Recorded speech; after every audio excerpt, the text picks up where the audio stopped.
မင်္ဂလာပါရှင် A2 ရဲ့စစ်မြင့်ကြက်ကြော်တင်တန်းကကြိုဆိုပါရစေကျမတို့ McDonald လို့ KFC လို့ Lotia လို့ကြက်ကြော်များကိုမြန်မာနိုင်ငံမှာမြည်သည့်ဒေသမှာပဲမိမိရှိနေပါစေကိုတိုင်းကိုလက်နဲ့ကြော်စားလို့ရတဲ့အပြင်ကိုစီးပွားဖြစ်နည်းပညာကိုကျမတို့ကသင်ကြားသွားမှာဖြစ်ပါတယ်ပထမဦးဆုံးအနေနဲ့ကျမတို့ဈေးတွေကနေပြီးတော့လက်ဆက်တဲ့ CV ချက်သားကျမတို့6တုံးပေါ့တတုံးကို10သားခန်းရှိတဲ့ CV ချက်သား6တုံးကိုကျမတို့ဝယ်လာပါတယ်ဒါကတော့ပေါင်ရင်းသားတွေပါဒါကတော့ပေါင်သားဒါကတော့တောင်မှန်ပါရင်မုံသားလည်းပါပါတယ်ကျမတို့ဒီစုပေါင်း10သားပတ်ဝန်းကျင်ရှိတဲ့ချက်သား6တုံးကိုနမူနာထားပြီးတော့ formula ပေးပြီးတော့ကြော်ပြသွားပါမယ်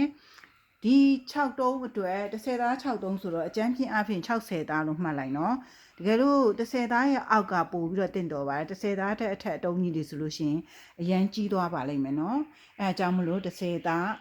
standard လေးနဲ့ကိုယ့်ဟာတက်ကိုရင်တွက်ပေးပါအဲ့မှာပါဝင်တဲ့ကျမတို့ဟင်းခက်အမွေးကြိုင်များကိုရှင်းပြပါမယ်ပါဝင်တဲ့ဟင်းခက်အမွေးကြိုင်များကတော့ကျမတို့စား2 ဂရမ်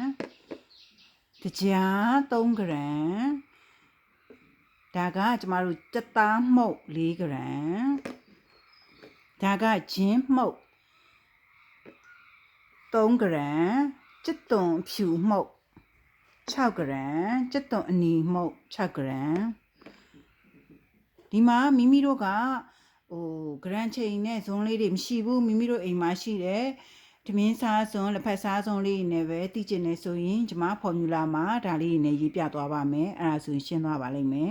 ဒါအပြင်ကိုကျမတို့အမွှေးကြိုင်အတွက်ကိုဇပလင်မှုတ်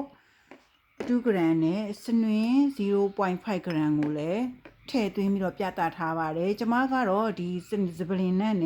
စနွင်းနဲ့ကိုမကြိုက်ပါဘူးလူများစုကလည်းဒီဇပလင်နဲ့စနွင်းနဲ့ပါတာကိုသိမကြိုက်ပါဘူးဒါပေမဲ့ဒါကိုကြိုက်တဲ့ဒေတာတွေရှိရယ်เนาะအဲ့အတွက်ကျမတို့ကဒီသင်ခန်းစာမှာတော့ formula မှာတော့ပြပါတယ်ဒါပေမဲ့နေတဲ့အခါမှာဒီနှစ်ခုကိုကျမတို့ဖယ်ထားပါမယ်အကုန်ထည့်နေလည်းရပါတယ်เนาะဒါပေမဲ့တချို့အနှံပြင်းမကြိုက်တဲ့ဒေတာလူတွေအတွက်ပါရည်ရွယ်ပြီးတော့သင်ကြားတာမလို့ပါ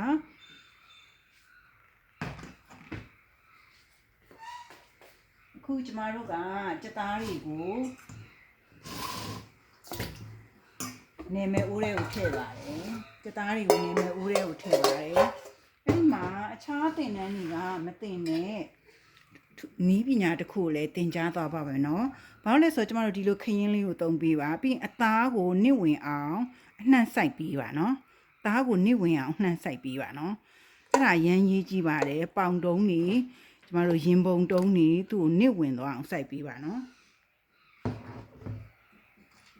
ကျမတို့ကြက်ကြော်တင်တန်းမှာကျမတို့လက်နဲ့ပဲတင်ပါတယ်လက်နဲ့တင်ရတဲ့ရွယ်ချက်ကပဲနေနေဖက်ကင်တွေလို့ကြော်ရတဲ့အသားဖြစ်နေလို့ပါပြီးရင်ဒီမှာကြည့်ကျမပြမယ်နော်ခရင်နဲ့ထိုးပါစို့နော်ခရင်နေနဲ့သူ့ကိုနေရအစုံပေါ့အသားကိုနေရအစုံပေါ့နော်ထိုးပါဒါကကြက်ကြော်မှာအတွင်းသားအထိစားလို့ကောင်းတဲ့လှုပ်ဝဲချက်ပါအခြားတင်တန်းတွေမှာဒါကိုထည့်မတင်ပါဘူးဟုတ်ပြီနော်တတုံးဒီလို30သားတတုံးကို9ချက်လောက်10ချက်လောက်ထိုးလိုက်ရင်ရပါပြီအဲ့လိုတွေအကုန်လုံးကိုထိုးထားပါမယ်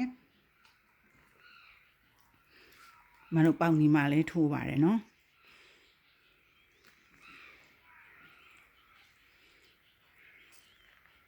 ဒီမှာပထမလဲအချက်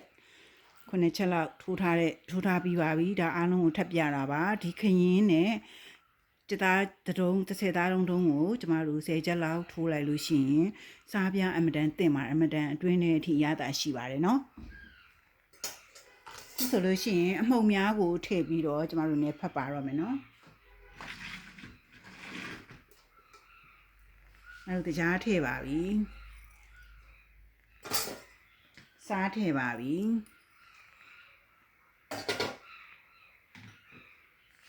ကျသွန်ဖြူမှုတ်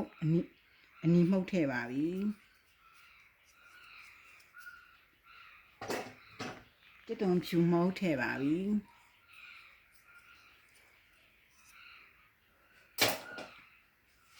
ကြက်သားမှုတ်ထည့်ပါပြီဂျင်းမှုတ်ထည့်ပါပြီ ဟုတ်ကဲ့ဒါကိုကျမတို့ကအားရပါရနှံ့ဆက်အောင်နေပါမယ်နော်နှံ့ဆက်အောင်နေပါမယ်နေတဲ့အခါမှာဒီကြက်သားရဲ့အရေးပြားအတွင်းထဲတွေပါစားပြသိအောင်တေချာစုပ်နေပြီးပါနှံ့အောင်နေပြီးပါအားရပါနေပြီးပါနော်ကြက်ကြော်တင်နှမ်းမှာတော့လက်အိတ်မသုံးနိုင်ကဏ္ဍတွေပဲများပါတယ်လက်အိတ်မသုံးမှပဲကြက်သားကပေပေနေနေရတာရှိတယ်ကြက်သားကြော်ရမှာပါဒီနေရာမှာအာမသက်မျောပါနဲ့နော်9မိနစ်လောက်သူ့ကိုနေပြီးပါအနည်းဆုံး2မိနစ်နဲ့အများဆုံး9မိနစ်ကြာမှနေပြီးလို့ရှိရင်သူ့ကိုအေးတဲ့နေရာရေခဲတက်တာရဲ့အေးခမ်းရေခဲခမ်းမဟုတ်ဘူးနော်အေးတဲ့နေရာအေးခမ်းမှာသူ့ကိုအနည်းဆုံး6နာရီထားလိုက်ပါ6နာရီရနေပြီးတော့24နာရီအတွင်းမှာကျမတို့နှက်ထားပြီးတော့ကြော်လို့ရပါတယ်ကျမတို့ကတော့ standard ကတော့6နာရီပါနော်ကဲပြီးလို့ရှိရင်ရေခဲတက်တာရဲ့ကျမတို့အေးခမ်းမှာ6နာရီလောက်ကျမတို့နှက်ထားလိုက်မယ်နော်ပြီးတဲ့အခါမှာနောက်ထပ်အဆင့်တွေကိုဆက်လက်သင်ကြားသွားပါမယ်ရှင်ဒါကကြက်သားကိုပြင်ဆင်တဲ့အပိုင်းမှာကြက်သားအရသာနှက်တာပါရှင်နောက်ပိုင်းနေဆက်ကြည့်ပါနော်